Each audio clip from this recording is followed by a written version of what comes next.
I'm Dylan Wint. I direct Cleveland Clinic Lou Ruvo Center for Brain Health in Las Vegas, where I diagnose and treat, research, and educate about Alzheimer's disease and other degenerative cognitive disorders. Our center strives to identify people who are at risk for functional decline. This can include people who have no cognitive problems, as well as people who already have cognitive or memory disorders. Our goal is to reduce their risk for functional decline as much as possible. We are the only memory disorders center in a metro area surrounded by an expanse of the rural Southwest, 200 miles from any other metro city. Our community has substantial numbers of people from many historically underrepresented and underserved groups, including African American, Latinx, Hispanic, Indigenous, Pacific Islander, rural residents, farmers and ranchers, and minors. Thus, health equity is critical to the work that we do. It may be helpful here to say what I mean by health equity. At its most basic level, I think of health equity as delivering to all people the health care they need and making their health care needs the only factor that affects the health care they get. Healthcare includes not only what we do for individuals when they have symptoms or a disease. It also includes maintaining wellness and minimizing risks to their future health and well-being. This demands that we make active efforts not just to let people know that we exist, but to ensure that they know we exist to serve them. Furthermore, we must understand the factors that affect their access and willingness to engage in wellness and health along each step of their healthcare journey. The journey to diagnosis of a memory problem does not begin when a patient shows up at our door or even when they call for an appointment. The healthcare journey starts with health literacy, knowing how wellness looks and feels, and what changes might signal a decline in health. In the Alzheimer disease journey, health literacy includes the knowledge that memory loss is not a normal or inevitable consequence of aging. Indeed, true health literacy also includes the understanding that our lifestyles can affect the likelihood of developing Alzheimer's disease. The next step on the journey is the patient or their community recognizing that a change has occurred and that a healthcare provider is needed to evaluate and respond to that change. Securing and engaging with healthcare providers who have the knowledge and capacity to assess and manage the health issue is the next step. Then, the patient and their stakeholders partner with the healthcare providers to understand the patient's concerns and priorities. In my clinic, patients want to know whether they have Alzheimer's disease, not because of their interest in their neuropathology. They want to know because Alzheimer's disease generates implications and images, some realistic, some not, for them and their loved ones. The final step of the diagnostic journey is obtaining and interpreting testing to determine contributors to the patient's cognitive dysfunction. Not just whether or what degenerative disease the patient has, but other factors such as medical problems, lifestyle tendencies, and emotional effects that might interfere with brain function. From the provider's standpoint, we need to make that information accessible to the patient and their caregivers so that they can make decisions about how to proceed.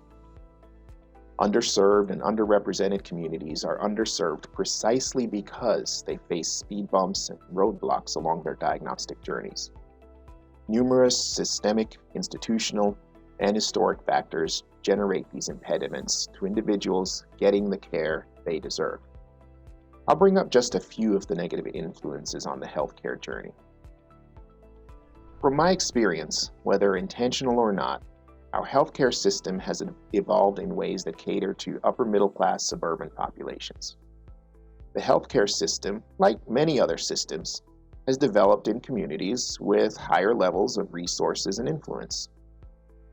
This means that from beginning to end of the healthcare journey, individuals in urban, rural, and less affluent communities face a steeper journey to get their healthcare managed.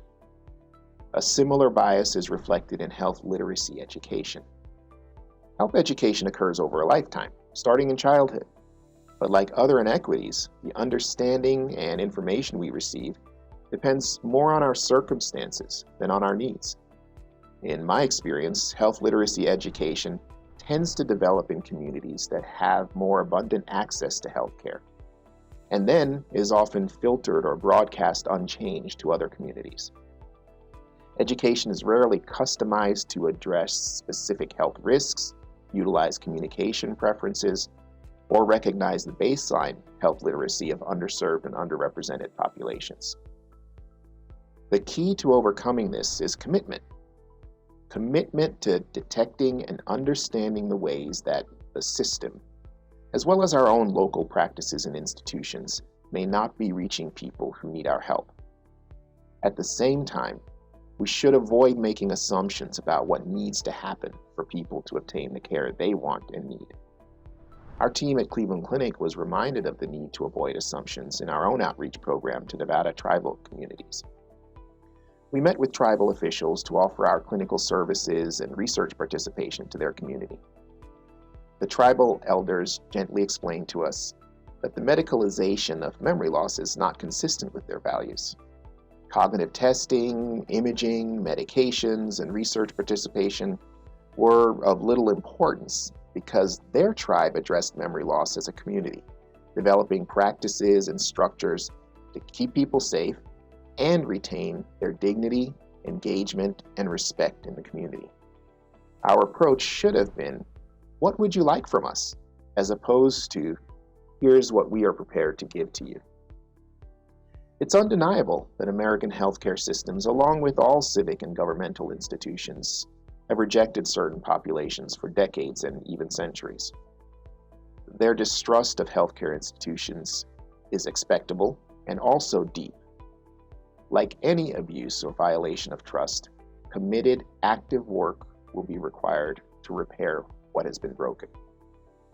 There are both passive and active measures we can take to restore trust. Firstly, access is not enough. Most of us, seeing a random home with a door open, would not walk in, regardless of how inviting that home seems. It's not our home, and nobody invited us. A person from a marginalized community that has been rejected, then mistreated, then misunderstood by American healthcare may especially not be interested in walking through that door, no matter how wide open it is. At our center, we try to emphasize through our words and actions that this is our community's home, it is for them, and we are inviting them in. For our team, this has meant ensuring the community was seeing and receiving invitations from people like themselves to provide a ground for trust. For better or worse, people with similar geographic, racial, educational, and ethnic backgrounds are more likely to have shared perspectives and experiences. At the same time, we need to avoid the equally unfortunate assumption that trust is automatically granted because of shared characteristics. Few of us have significant control over the major influencers of health equity, but we can start to think more intentionally about considering the speed bumps our patients face.